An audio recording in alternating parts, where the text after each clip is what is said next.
Hello everyone and welcome to another MTR Fab video. This is part 3 of my drone build series, and bang! I told you it wasn't going to happen, but there it is.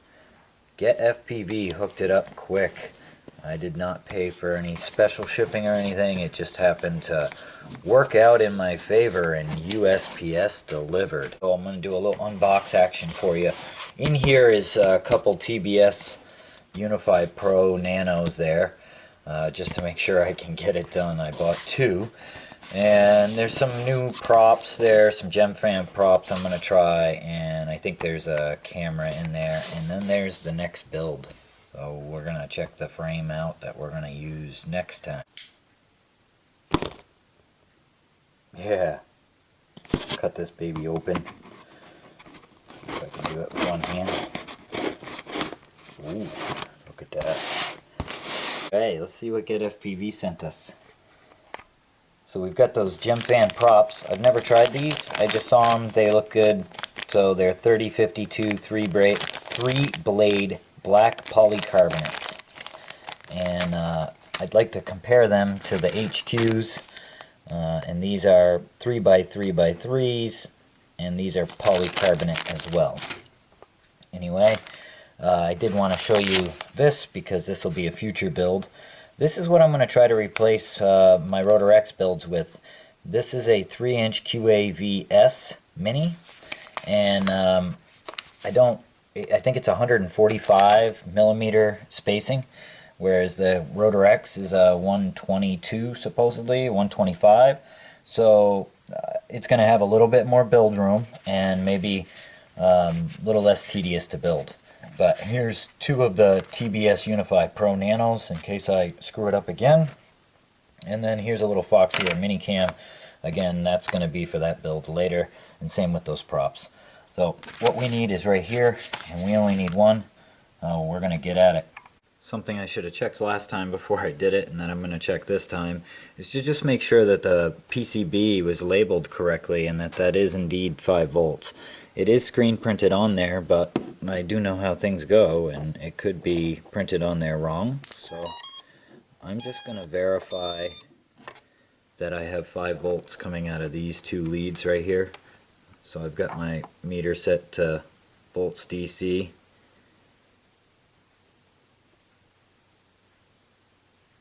It's kind of hard to get the wire on there, but see, I have 4.9 volts. That's perfect. Alright, and I know that they're phased correctly. Alright, I'm happy with that. We'll get this out of the way. Get the wiring diagram, pour that out. Alright, same stuff as last time. Piece of heat shrink tubing, some wire, another antenna, and the actual VTX itself. So I'm going to do this one off camera to make sure I do it right. I'll show you the work after, but again, I'm going to hook the camera up to the VTX and then power the whole bundle using those 2 wires right there. I don't know if you can see this, but where I had my failure last time was that component right there. And you can see on this board the breakaway that they're using. They nearly destroyed it. I mean, that component probably was broken off. You can see it's where they must populate a bunch of these and then break them apart. But they pretty much ripped all of that trace away. I mean, come on. Okay, I got the jawbone on, got the camera mounted on. Now you can see where the video receiver or video transmitter is going to sit right on top. Now I've got to wire up the receiver, and as you can see, I've got it soldered right here. I will tell you that this is a much easier configuration to solder. I don't know why Team Black Sheep decided to do the half-hole solder joints on the nano board, but they did, and I can tell you this is a much better way to solder and a much more secure joint in my opinion. So now I'm going to wire that to these 3 connections up here. these first three, and we're going to get that done off camera. And I can show you these three wires. They're actually right here, white, red, black. And again, this is a different receiver, but we're using the same three wires. Alright, there's those three wires soldered on. Got the same color orientation, white, red, black, for our reference drone. Now I'm going to put an antenna, and actually I'm going to twist these up, and then I'll put some wrap around it and an antenna on it. Before I throw the shrink on it, I'm going to make sure I get lights on these, on the receiver. I do. At this point I have everything I need in there. It's just a matter of gluing things down and getting stuff to stay where you want it. But you can see the stack. You can see how all the wires lay over. I'm going to hot glue this down. I'm going to lay these wires nicely across the top. Flight controller is going to go over that. Video and receiver are going to go on top of that. So I've got to get this to poke out bottom, and this is going to poke out through the hole up top. So I'm going to clean all this stuff up, bundle it up. As you bundle stuff down, you want to make sure you got nothing touching between boards. That's really important, and that's probably the biggest challenge here in this tight little build. Just an added layer of protection, I put some 3M tape in between the layers to prevent these connections on the bottom of this board from ever coming anywhere near these. This is tight clearances and I really don't recommend it, but that's how this build goes.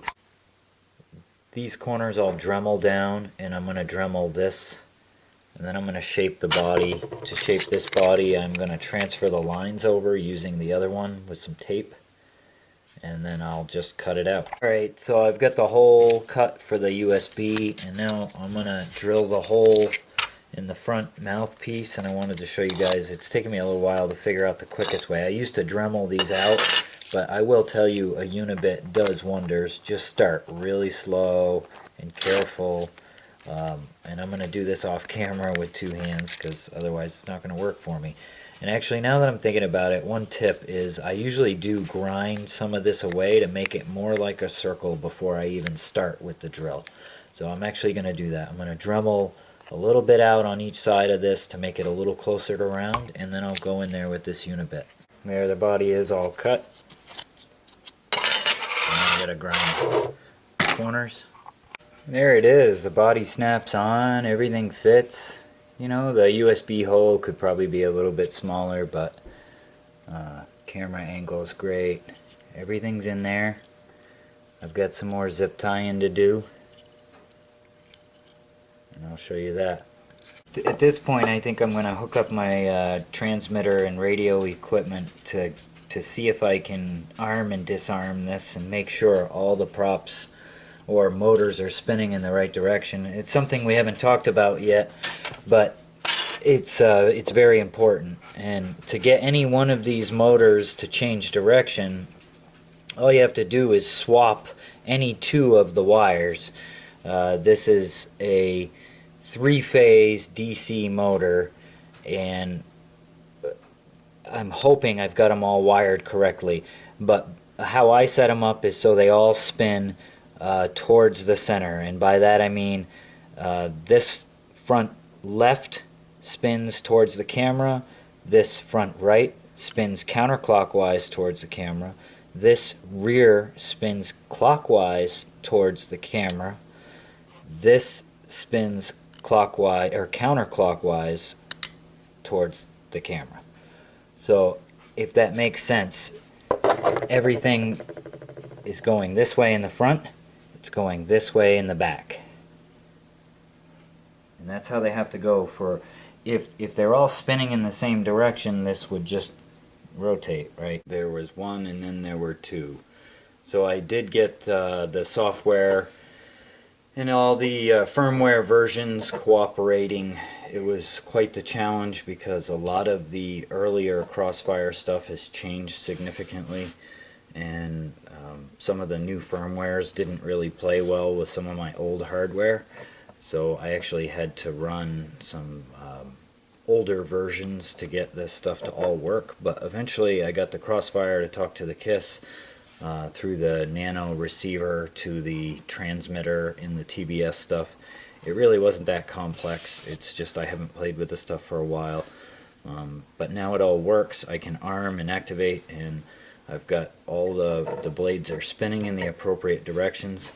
I will say that 3 out of the 4 motors were spinning in the wrong direction, so I had to go backwards. But there was other reasons to go backwards. The stack was just too tight, so I ended up cutting the ESCs free from their heat shrink and adjusting the wires to get all the motors to spin in the right direction. And then I reshrunk them with an actual thinner, clear clear heat shrink. I'm sorry, and that allowed the stack to lose like a millimeter or two, which allowed everything to fit in there a little bit more like the original one that we were trying to imitate, and that allowed me the room I needed to squash all the stuff together and feel okay.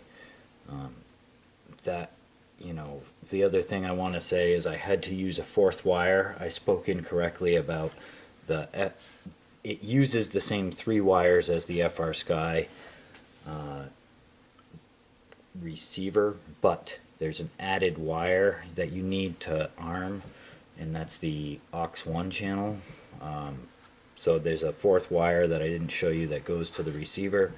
So again, I had to heat shrink that, cut that free. So, at the end of the day, it's been a while since I built one, and obviously I learned something on every one of these, and if you're always trying new stuff, there's always new things to figure out. So with that, I'm going to say the build aspect of this is nearing a close. I'm going to do the straps and the battery brackets, and then I'm going to go test fly it and show you the software setup in another video if you guys end up responding to this in any way. But as of now, this is going to complete the build video series. The best way I've found to secure these antennas is heat shrink. I heat shrink them in place, and don't heat shrink obviously down in the plastic body, so the heat shrink is full size below the surface, which allows them to be super flexible. But I usually, if you don't do something about this, like I've zip tied them here, I've done a bunch of stuff over the years. This has been the most effective way I've found to keep this from getting entangled in the props when you crash. And obviously you learn how to crash later on, so maybe I've just gotten better at that, but this is quick and easy to do, and it is effective. So with that, that's what I did over here on this model. Just like the XM receiver, there's 2 antennas. They're different type on the Crossfire system. So I've got that stuff to do yet. I'm going to put the rubber pads on the bottom and the battery strap. These battery straps, and a lot of battery straps, are Velcro. I don't unzip the Velcro again and again and again. I actually stuff the battery in. It takes a little bit more time to get the battery in and out, but I literally very rarely have to actually replace the battery strap because it's not sticky enough, right? So Velcro kind of wears over time pretty quick, and these ones I use are pretty cheap, and I found that the Velcro doesn't last long, so I just don't undo them, is what I'm saying, and that's how I'm going to set this one up too. So you put the pads on first, and then get a battery that you're going to run, and obviously you're kind of stuck with the battery size you want to run if you want to do that kind of a system like I describe. You got to use the same battery. So I'll stick the battery in there, I'll ratchet the strap down and make it ultra tight, and then I'll fight with it the first couple times, and then eventually the battery will just slide in and out super easy. So that's what I'm going to do here. So there you have it. That is a completely built drone. It hasn't been tuned, but I will tell you the factory PIDs, it flies just fine. I'm just gonna finish this video up as far as the build portion of this. I do want to say that I would like to show you guys how I program these and how you can use a phone to interface with this, which is pretty amazing. And I can also change the PIDs now through the TBS Tango controller. I believe you can do that with the FR Sky stuff as well. It just may take a few more steps, but that's it in a nutshell. The only last thing I got to do is put some zip ties here, but I'm not going to worry about that for this video. I've got to finish this up, edit it, and put it out there. If you guys want to see more drone content on this channel, what's important is you say so. YouTube is not promoting these particular videos at all. I think it's because it's something different that I'm doing that's out of the ordinary, and maybe the videos just suck, but either way, if you like it, you want to see more of it, let me know. I do quite a bit of it, and it's all stuff that I'll take the time to video if it's worth it. It is difficult to build these things and get this stuff done in a timely manner. So with that, if you like what you see, please like, comment, share, subscribe. That's what shows me your interest, and I'll put more videos out if I see that people are watching them. So thank you for watching. I will see you next time on another MTR Fab video. I'm out.